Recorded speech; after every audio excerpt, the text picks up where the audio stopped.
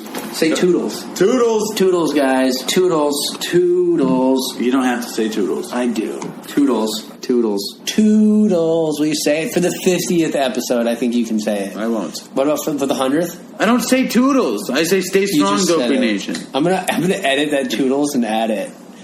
Great. You don't have to do that anyway. All right, toodles. Toodles. Toodles, bye. Toodles. You're the first person that ever said toodles besides him. Nobody ever says toodles. Really? Thank you. Toodles.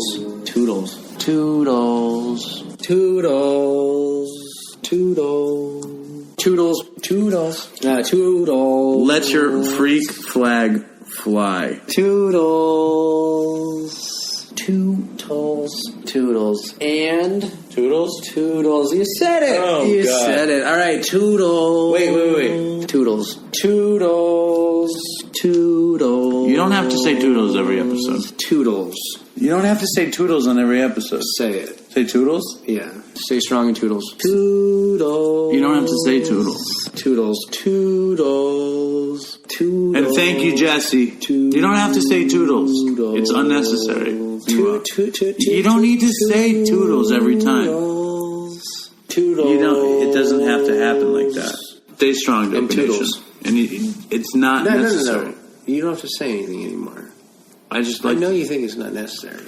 It sounds very like gay and effeminate to say toodles. Toodles. Stay strong, Dopey Nation. And toodles. And write an email. And toodles. It doesn't have to be about toodles. Just write an email. Toodles. Don't say toodles. Toodles. Toodles. You don't think that's a strong ending? I think it's a good ending. It's beautiful. That's your ending? Toodles is my ending. You know that. Imagine you're in front of somebody and they say, I love it when Chris says toodles. What would happen to you? I would lean forward and say toodles. Dopey Nation, we love you and we want you to be well. All right, toodles. You don't want them to be well? I do. Be well. Be well. And toodles. Toodles. Toodles. Toodles. Toodles. Toodles. Toodles. Toodles. Toodles. Stay strong, my brothers and sisters in recovery. Toodles. Toodles. Toodles. Toodles. Toodles. Toodles. Toodles. Toodles. Toodles. Toodles. Toodles. Toodles. Stay strong, my brothers and sisters. Toodles. Stay strong. Toodles. Don't say toodles. Toodles. Toodles. Toodles. Me not say toodles. Lord of mercy. Me not say toodles. Toodles. Toodles. Toodles. Write us a review. More reviews than Omar. Toodles. Toodles. Toodles. Look, someone just liked my tweet just now. Toodles. Toodles. Toodles. Toodles. Toodles.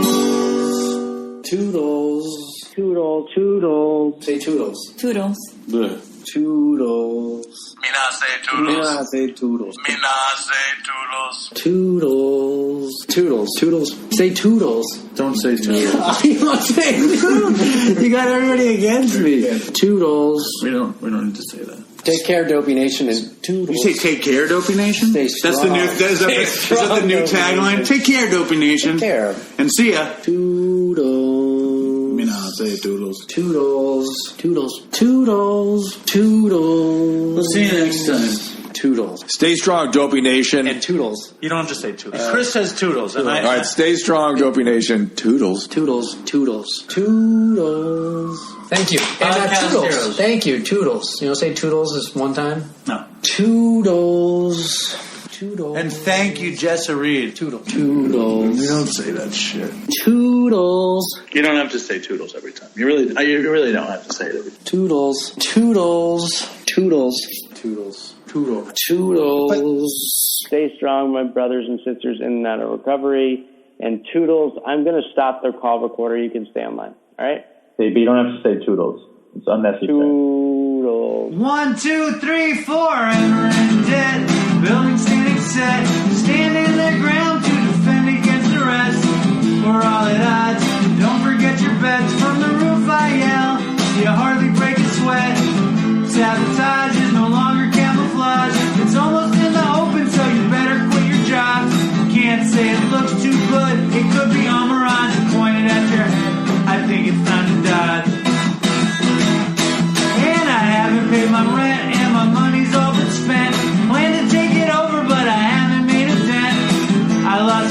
used to call my friends. They'll all be back when I'm on my feet again. But sabotage is no longer camouflage. It's almost in the open, so you better quit your jobs. You can't say it looks too good. It could be a mirage pointed at your head. I think it's time to dodge. Slow style. Forever's a long time to pay that kind of price. Might think you saw it coming, but it could have just been the northern lights. And a long time away is an hour from when. I don't remember when it started, Thursday or Friday, or then again it could have been forever in debt. Building standing set, I'm back to the beginning, got no time to second guess. Yes, I'm easily impressed, the ways you do profess. Control the situations by the moves inside your dress. What? I gotta go, got nothing left to say. What time is the show? I can't anyone say. I gotta go, got no more time today. Tomorrow is a long, long time from today. Tomorrow is a long, long time from today. Tomorrow is a long, long time from today.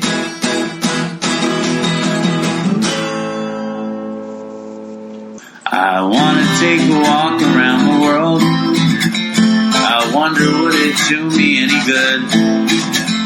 Until I get some money in my pocket, then I guess I'll just have to walk around my neighborhood. But I wanna be good so bad. Wanna be so good, so bad, so bad. I wanna be good so bad. Bad desire's all I ever had. And I wanna take a ride up in the sky. Watch as airplanes just pass me by. And I wanna see a Lear jetliner take a dive, just to show all of these people what it means to be alive. But I wanna be good so bad. Wanna be so good, so bad, so bad. I wanna be good so bad. Bad desire's all I ever had. And my shadow's getting smaller and smaller. And it's high noon where I stand. Shadow's getting smaller and smaller. And it's high noon where I stand. And I wonder would they pay it any mind when I leave this busted city far behind. I'll take the high road, however far it winds, because peace and love are very, very, very hard to find. And I wanna be good so bad. Wanna be good so bad, so bad. I wanna be good so bad. Bad desire's all I ever had. Damn it, all these suckers make me mad. And it's all I ever had. And it's all I ever had. And these suckers make me mad, and I wanna call my dad, and it's all I ever had, and it's all I ever had, and it's all I ever had. And it's all I ever had. And these suckers make me mad, and it's all I ever had, and I wanna call my dad, and it's all I ever had, and it's all I ever had. And it's all I